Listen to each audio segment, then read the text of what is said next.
ba'zilar guruhga bunday qarasangiz hammasi ishi bilan mo yo'lini topib ketgan, haligi nimadir hal qiladigan. Bizni guruhga bitta qaraysiz, onasi neysa alkash, narkoman, bangi, haligi qimarvoz. Bu eng qizig'i hali bittasi.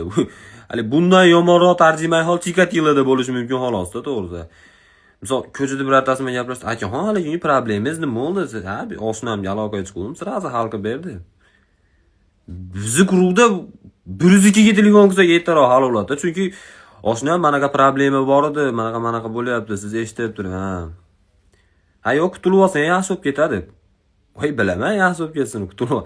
Haligi mana tushunishinglar uchun oldiga borib turman, bilasan, mana Zuckerberg Facebook'ga bitta do'sti bilan asos solgan ekan. Misol, Elon Musk ham Tesla'ga bitta do'sti bilan asos solgan ekan. Jeff Bezos ham xuddi shunaqa deb tushuntiryapsizmi qarab. Ashlarni go'p stop qilish kerak edi o'zi deydi.